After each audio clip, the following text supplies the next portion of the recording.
Hello and welcome to the New Mindset Podcast. My name is Jacob. My name's Georgia. I hope that you're all going good. George is a little nervous. We just recorded.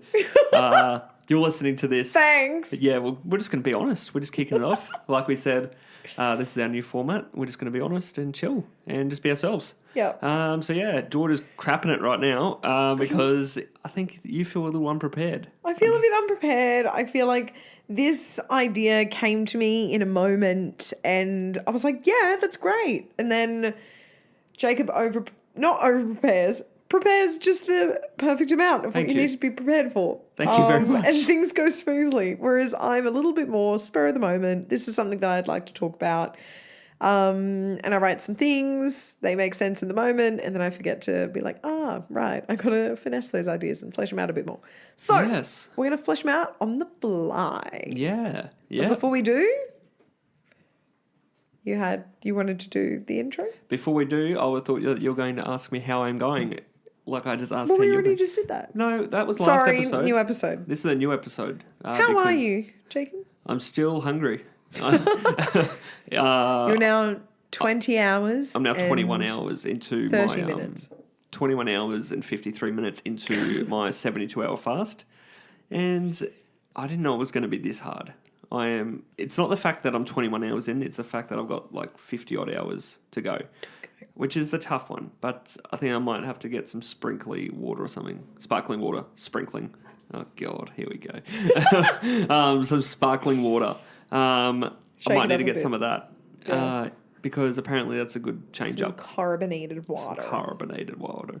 But yeah, first we wanted to kick it off. Well, I wanted to kick it off with top 5 movie/television characters from all time. Okay. Now I gave you this list earlier this week, and by earlier this week I mean 10 minutes ago. Yeah. Sorry for interrupting you while I was talking. That's your new favourite phrase. That's my new favourite phrase. You kick it off. Let's hear it. Beautiful. Okay, I'm going to steal Jill Halpert from The Office. Jill Halpert. Jim Halpert from The Office. The American Office. The American Office. Love John Krasinski. He's amazing. Yes. Okay, another character. Unpopular opinion within my family. They don't really like the series on Disney, The Bear. But I am obsessed. I love this series and I love Jeremy Allen White who plays Carmi. And I also love Ao who plays Sydney as well. I love, what about Cousin? You probably Cousin. don't. I can't remember what his name is. God, that's a good series. Yes. Sorry to cut you off. But they're amazing. Loved the second season. Cannot wait to watch the third. No, we watched the third. That was the recent one, wasn't it? Oh, is there a new one out now? Yeah, it's new out. And we're waiting to get over to Disney to watch it. Oh, damn. Yeah, I'm like trying to... I love the dessert chef. He went to... Oh, where did he travel to learn? It was like in Europe somewhere. Boy. That's the actor. Marcus Brooks is the character. Was it Sweden he went to? Anyway, we're both off track now. Cool. What's the next one? Yeah, love it. Next one. Love it. Hugh Jackman in Greatest Showman. Easy. That was legendary. Also legendary. We actually danced to his song at our wedding. Yeah, A Million Dreams. A Million Dreams. I still remember one of my students sang that song once he found out that was our first dance song. That was funny. Another legendary. Try and fight me. You won't win. Spider-Man. Andrew Garfield as Spider-Man. He's my favourite out of the three of them. I know you're a Tobey Maguire. No, I'm not. No? How dare you? Are you a Tom Holland? Yeah, I'm Tom Holland. Okay. Tobey Maguire was before. I didn't really get to see too much of that. Yeah, right. Okay. Well, I watched all of them. I'm a diehard. Die Hard. And it's just something about the way that his mannerisms and Emma Stone and their chemistry is just beautiful. I love it. And then Lucky Last. She dies in that, doesn't she? Spoiler alert. Okay. Rest in peace. Does she? Yeah. Gwen Stacy. And then last, certainly not least, is Jack Black as Dewey Finn in School of Rock. Phenomenal performance. Very Loved good. it. A key part of my childhood is that movie. Jack Black is a legend. He's a legend. I love it. That was the Amazing. first theatre show I went to, I think. Or Really? musical. With me? Yeah, School of Rock. No, it was Aladdin. Aladdin. That was the first one with the whole fam. But you and I went and saw School of Rock. Yeah. Yeah, It was really good. that was good. Who are your top 5? My top 5. Now, I'll just grab To your this up. list that you prepared. Yep, so obviously number Earlier. 1, 100% easy as Michael Scott from Dunder Mifflin. Yep. America. Well, honestly, I could have like 5 top characters out of just the American Office, the US version. But Michael Scott is your what's pick. one of his famous lines? I'm not. Hold on, bear with me here. Just bear with. No, this is quality. I'm not. Hold on. Don't look at me like that. Hold on. I'm not. Do I Google Michael Scott? Yeah, Michael Scott famous Michael Scott famous lines. Oh, that's it. I'm not a little stitious. I'm superstitious. I actually think I got that wrong. No, I'm not. I'm not superstitious. superstitious. I'm just a little stitious. Oh, that was so good. That was so good. I love that. So Michael Scott, number 1. Yep. Number 2, I don't watch it anymore, but childhood, 6 p.m, Channel 10 after my shower, and just before dinner every night, The Simpsons, Homer. Oh, okay. Yep. Iconic. SpongeBob, Yep. legend. Love him. Okay. What? Yeah, okay. I was just never into He's a- SpongeBob. Yeah, well, you know. Yeah, a sad childhood. Now, you don't know apparently. who lives in a pineapple under the sea, and I do. Iron Man from the Avengers. I don't really like the Iron Man movies, but I love the Avengers. And Robert Downey Jr., awesome guy. And my last one is Sheldon Cooper from The Big Bang Theory. Oh, yeah. He's such a good actor, and he's really nice in real life. Yeah, cool. Not that I met him, just seems like a nice He's dude. just a good person. Yeah, so that's my list. That's your list. I think my list wins. SpongeBob probably beats Jack Black in a fist fight, and I win. Don't think so. I think so. He is Kung Fu Panda. He has karate skills. Thank you very True, much. he is a... Yeah. Well, SpongeBob has Patrick. Skadoosh. I loved that part. I don't know what that is. Anyway, Georgia, you sort of, like we said, you're a little unprepared, but I think you got this. Yeah. You got this. Thank you for your let's- belief in me. I appreciate it. Let's warm this thing up. Let's do it. Okay, so it came from a thought as we were doing a comedy unit in teaching this week. And just the idea and the concept that comedy is a skill that we work on in drama, and improvisation goes hand in hand with comedy. And I really want to do a topic on improvisation later down the track. Yes. We've already done one, but I want to hash out a little bit more. But comedy being a really beneficial tool for us as people to be able to steal some principles that we get from comedy and apply them to our everyday life. Yeah, cool. Yeah. I like it. Give us some. Thanks. Let's do it. So first one that I thought of was... Sorry, we are just coming off a 40-minute podcast. Normally we only do 20 minutes. And Yeah. I know that I've got a night of editing here, so I might be a little... Yeah, we're a little bit more rock and roll today. Yeah. Keep crack-a-lackin', which I'm grateful. Yes. Grateful for. So the first one that I thought, you learn resilience and rejection to keep pushing forward despite the failure that you receive. And this was specifically in relation to games where you get up, you have an idea, the idea may not really fly really well with the audience, they may not get the laugh if you're a stand-up comedian, and you just have to kind of, you're standing there, you could be a deer in headlights and freeze and let the fear take over. Yep. Or you could just be like, okay, that didn't work. God damn. Yeah. Let's move on. You know who You know what I mean? awesome person to watch, and you can even watch them bomb on stage? It's Adam Sandler. He Really? So you know his wacky little character that he's got? He did that all the way through his stand-up early days. Yeah. And yeah, he got rejected that many times. It was crazy, but he just, who cares? Yeah. We hear about that a lot in a lot of comedians' interviews, is that they just talk about how much it is an incredibly difficult career to get into because of the amount of resilience that you need to have Yep. to be able to fail so many times to then write the perfect skit. Well, and then especially have it perform before really social well. media.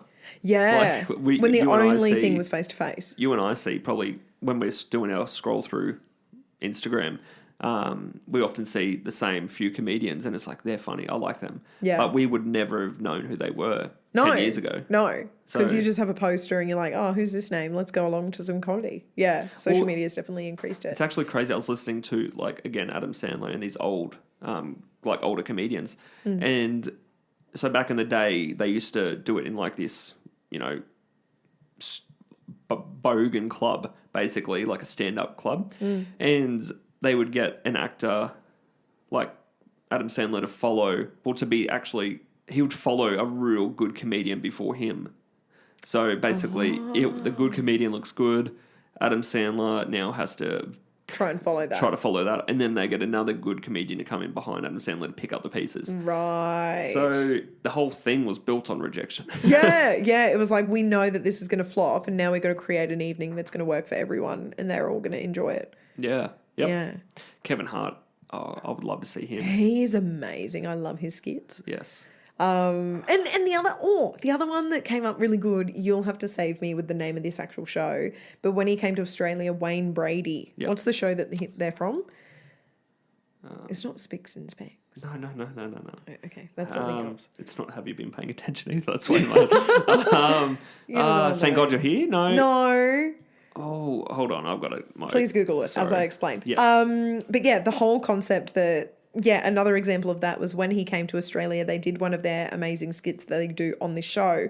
And they got so many audience members to come up. Whose line is it anyway? That's it. They get the audience members to come up and, we have microphones and we had to be the set pieces, or we had to give the sound effects to the scene that was taking place. Yep. And so they may have had a clear idea of what was going on in terms of, a house. They're obviously going to put their hands above their heads. Whereas maybe two people did another shape so that it was like two people creating a house. Yep. And that their idea in their head was rejected and they have to just go forth, even though the idea of what they came up with in their heads didn't match what actually happened on stage. So you just have to persevere, keep moving forward. And you have that kind of resilience piece where you're just like, okay, this is a bit of rejection. Let me keep moving forward. Yeah. So rejection, resilience is what we can learn from, the art of comedy. Yeah. Yeah. That was the first thing. What's the second thing? The second thing, Jacob, I'm so glad you asked. In specific, there's a technique in comedy, or there's something really important that you want to keep in mind, is riding the wave of the laugh. Yeah. What that means... We just know a few people that... Don't know how to do that? No, they write it too long. Yeah. Oh, yep. I know who you mean. Without naming names. Basically what it means is what works well with the audience that you've got, and you keep riding the wave of their laughter to try and gain more laughter from the joke. Yep. And then you have to try and find that sweet spot where you end the scene or end the joke or end the moment on the high. You don't want to override it so that everyone is like, okay, we get it now. You want to end people on a high. That sort of couples with emotional intelligence, I reckon. Just being able to read the room and read people's emotions and reactions. And, hey, look, this joke has gone on for 2 minutes too long. Too far. And that's the thing that they did really well in, what's it called? Whose line is it anyway? Yes, the thing that the judges do really well is they end and they press the buzzer when there's like raucous laughter. Leave them wanting more. Yeah. Isn't that like a big... Yeah, that's it. You don't want to ride the wave until it's completely exhaust. Yeah. And that's just something for any person that wants to be able to connect with other people and tell stories and be kind of that kind of communicator. You're trying to become a better conversationalist. I know, I'm going to give myself a rap here, so just be ready. All right, just be ready. Jacob is the king of small talk. I'm a good small talker, and I've got that I got on like the phones really early, like when I say phones, insurance. Talking out of to school. people was in your job really early. I'm pretty good at that. So, and what I've noticed is what you're saying, you don't want the conversation to die and then you add something. You really want to continue the flow of the conversation. But you've also got to be able to have that emotional intelligence where it's, okay, they've said something, I need to listen and show that I'm retaining this information, and then I go. Yeah. But, So it's definitely an art, and I see how comedy... Honestly, the more and more you talk about it, escape the similarities of comedy and sales. Yeah. Those kind of things might go hand in hand. Well, it's just the ability to be able to talk and connect with people. Yes. That you learn a lot of those skills in comedy, drama games, improvisation. Yeah.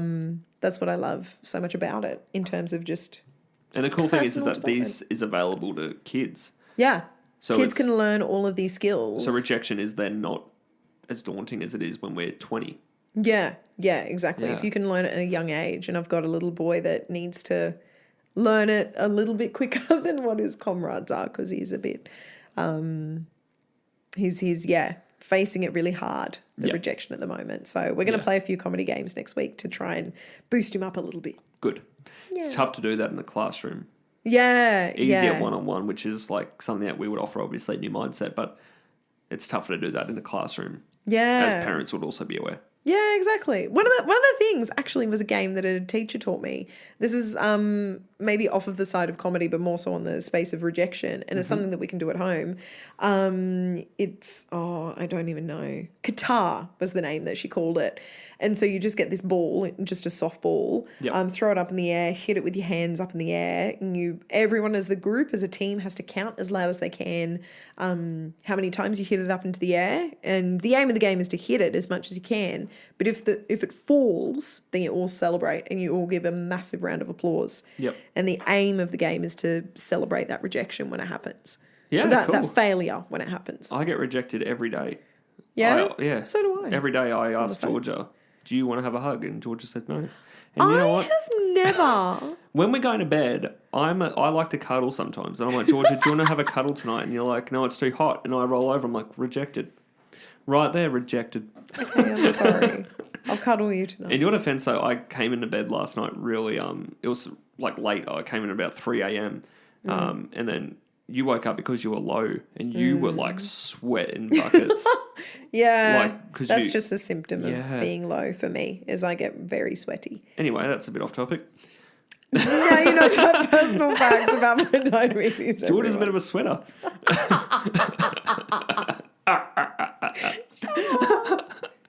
All right, what are we up to next? Last topic that I kind of had that I wanted to bring on was comedy just gives us a little bit of a break and a refresher to be able to smile, and gives us the opportunity and the perspective to smile. Some of the most amazing comedy skits.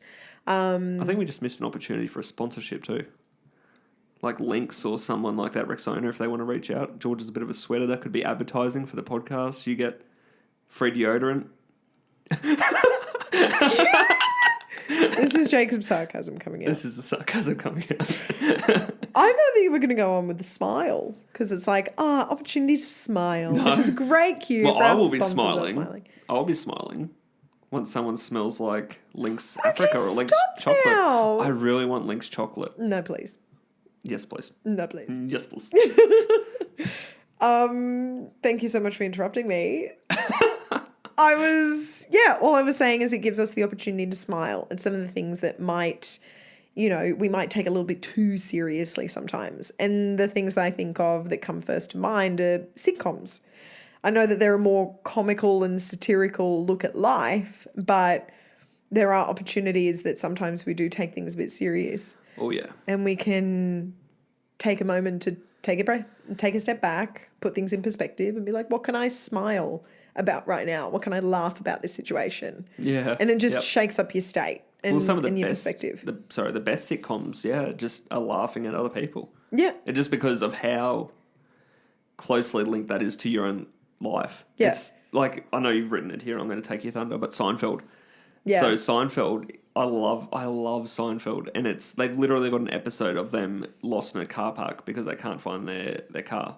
And it's just, that is so relatable, because I am scared. I'm not going to say it, but I'm very scared. I was going to say scared. Poopless.